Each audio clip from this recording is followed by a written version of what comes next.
Take us through it. Yeah, we'll be riding along with six-time champion Jimmie Johnson going for his 7th with the Sprint onboard camera. Was supposed to start in row 7, Rick. Now he'll be starting for the rear of the field, but he's won twice from the rear, both at Charlotte, the last time coming back in 2005. Joey Logano will carry the Ford onboard camera. He'll start in row 7 in the 13th position. Thanks, Marty. So tires obviously are going to play a key role in where you run on this racetrack, but the good thing about Homestead-Miami Speedway is there are multiple grooves. There are multiple grooves, and the one that seems to be the most advantageous, especially on a long run when the tires are old, are right. For the championship, I thank you very much. Everybody to contribute. All the fans sitting at home, sit back, relax, and enjoy the race. How about that? Chad Knaus, he knows people are listening in. All the fans back home, sit back and enjoy this race. That's exactly what we're ready to do. And it can't show an unrealistic sense of urgency. You talked about how dangerous the top of the racetrack is. Well, also 2 and 3 wide. You have to make sure the cars around you know you're there, not put them in a position where their mistake could collect you into an accident. And Steve, talking to various members of the 48 team and people surrounding Jimmie Johnson, almost to a man, they will tell you his strength, mental toughness, being able to stay focused. And you can see that right now on the racetrack. And also, if you listen to the radio, you can also make that out. All you hear is Earl Barbin, the spotter. Jimmie hasn't said a word. He's focused on getting to the front. Well, there's one of those decisions right there. He probably had a run to get to the left side of Paul Menard, but it's unnecessary. He feels he could get through these 2 cars on his own, taking time. But this is just the first curveball of the day, Rick. These other 3 championship 4, perhaps Jimmie Johnson will have more curveballs throughout the day. How do you recover? Jimmie's the first one to be tested. Really bad tight. I used it off with the 1 and that was better, but I used it off with the 3 and it didn't work. His spotter, Tony Hirschman's keeping a close eye on that and telling his driver when he does things that pick him up time. And after the last couple of laps after that radio transmission, something he was doing off of turn 4, Hirschman said, you leave them when you do that. Keep doing that. Yeah, that's so important. You know, that spotter giving the information to the driver, because the driver coming off turn 4, that's not a time he can look at the mirror. He's got to wait till he gets on the straightaway to look, to determine if he had a good corner or not, because you're basing it off the car behind you and in front of you. That spotter can give you that information without you ever having to look. So it just takes one more thing the driver has to do out of his hands. I'm sure Adam Stevens. Championship 4 has Carl Edwards currently 4th, Kyle Busch 7th, Joey Logano 10th, and Jimmie Johnson has already made his way all the way up to 15th. Again, whichever one of these 4 finish in front of the other 3 will be the champion today. Yeah, and Jimmie Johnson, as you mentioned, all the way up to 15th. Those other 3 championship. As they run, that will keep you updated constantly where the championship 4 are on the track. 10th and 10-lap averages. Do you have any concerns? And he said, yeah, I definitely have some concerns in that final practice. We just weren't able to get the tightness out of the race car. But that's sort of been normal for us lately. And you remember how they battled back in recent weeks, Texas and Phoenix, with a race car that wasn't good. This one right now, to me, guys, actually looks a little bit better, like they have. From the time that car stopped in the box until it took off. That's incredible. 4 tires and about 18 gallons. Keeping the momentum up. Running a little bit higher around this track. Progressive banking, 18 degrees, right up against the white line down at the bottom of the track in the apron, all the way up to 20 degrees of banking up against the wall. And remember, this is the first time that Kevin Harvick and his team have come here since he joined Stewart Haas Racing, not contending for a championship. The first year in this format, they've been eliminated, so they have a point to prove. Let's listen into the 19. Every week, because he loves to get other drivers' helmets. In fact, 25 drivers in today's race have walked up to him voluntarily and said, hey, you can have my helmet in this race, and I'll give it to you, and I'll exchange a helmet with you. So Tony certainly has a ton of respect in the garage area.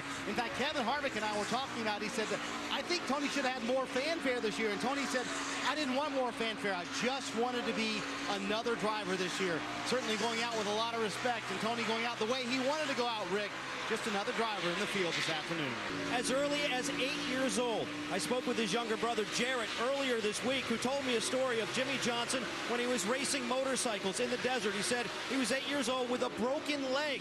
All he needed to do was complete 1 lap in the final race to win the championship. So what did Johnson do? He propped his leg up over the handlebars and drove that 1 lap. Got last place points. And this has been the longest green flag run of the race at 33 laps and counting. One caution came out early for the 21 of Ryan Blaney after he got into the wall. Did some pretty serious damage to the right side of his car with right side tires going down. And see right here this correction he has to make. He's trying to pick up the throttle and look at the correction of the wheel back to the right. Oh, wow. That is loose.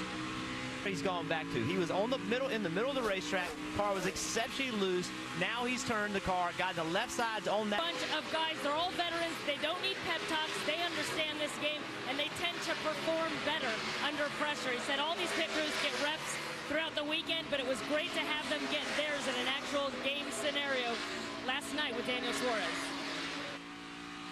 They're closing in on the final 100. Here, especially, it's obvious on the onboard. You see Harvick's running that clear shield. You can see his eyes. Well, all the way through 1 and 2, it's shaded. And if you look up above the racetrack, the lights are starting to come on, Jeff. And that was my point. With 97 to go, the sun continues to set. This race should end, as the yellow comes on the racetrack, this race should end under the lights. Who is going to be able to adjust their car for the cooling track? Some debris on the racetrack in turn number 1. And so now, will that put everyone on the same cycle? Because now, with Kyle Busch, 5:30 this evening, big swings on pit road. Well, everything's on the line, right? A championship's on the line. Carl Edwards is out. He added a Packer. All that really is basically, we hear about bump stops. Well, that's what limits the front car. That's what, or the front travel of the car. That front splitter we talk so much about, you want to have it right against the racetrack. But if you have too much travel, it bounces on the racetrack. It can't go. The 18 at Kyle Busch, it's just really a piece of plastic. You put it in the left front bump stop. The splitter can't get as low to the racetrack. It's going to help them on newer tires. The 48 looks like they removed Packer. They must want their splitter a little lower. Kyle Busch. Rather easier because someone's going to be trying to move in front of you, take your spot. And the anxiety of a championship is starting to come into focus. There's only 59 laps left. Rick, this is the team championship, not just a driver championship. And this is why, with 59 to go, there's no time to recover. A bad pit stop, a loose wheel, drop lug nuts, poor execution on pit road could end one of these championship hopefuls. We saw this back with Joey Logano in 2014. A jack problem on one of the late pit stops ended his championship hopes. 59 to go, any problem such as that will end their run. Only one of the last 9 races here had more than 2 restarts. If it goes all 60 laps, that might be just what the 48 needed. And this is the first time all day long that Kyle Busch has led these 4 championship contending drivers. Still 53 to go. And Rick talked just running hard enough to keep him in sight. 17 laps is a long time for these race car drivers.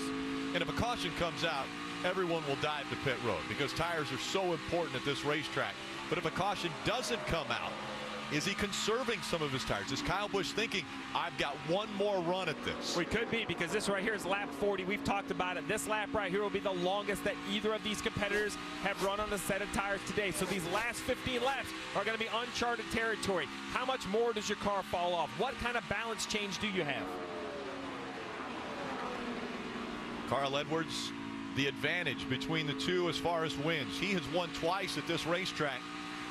Kyle Busch won here. He's outside. The 18 of Kyle Busch, a poor pit stop, but now he lines up. We saw it in the Xfinity race. How are the non-chasers going to race the chasers? Well, what this, we could continue to do this multiple times, but I'm just not sure that I would give up the track position. He was close to the front while he didn't feel he had the car to beat Logano or Johnson. I'm not sure. We got to remember now, I believe the 22 is going to start right behind the 48. We just saw the 22 and the 19 crash. I'm just not sure I would have given up the track position. The only thing I can think is that they saw the 22 force their hand. Yeah, I mean, in my mind right now, Larson and Jimmy Johnson are on the front row. Joe Logano, it appears, is going to line up third. We'll get confirmation from NASCAR off the electronic lines to make sure that's true. But if that is the case, that's going to put him inside row 2, which is really the same multiple rows back. Will he get fortunate enough to get a couple shots? Will there be an accident? We've seen Joey Logano probably, he is.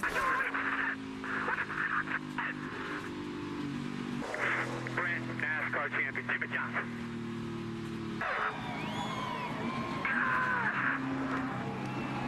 Jimmy Johnson, man, I am so proud of you. So proud of you. You're a good man. You're a great champion. Now you're a 7-time champion, brother.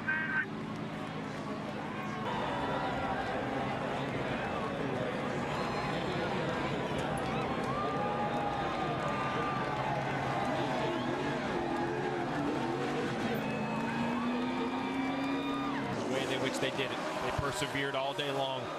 Perhaps was not the fastest of the 4 championship cars, but Chad Knaus has been on top of the box for all 7. Rick Hendrick has owned for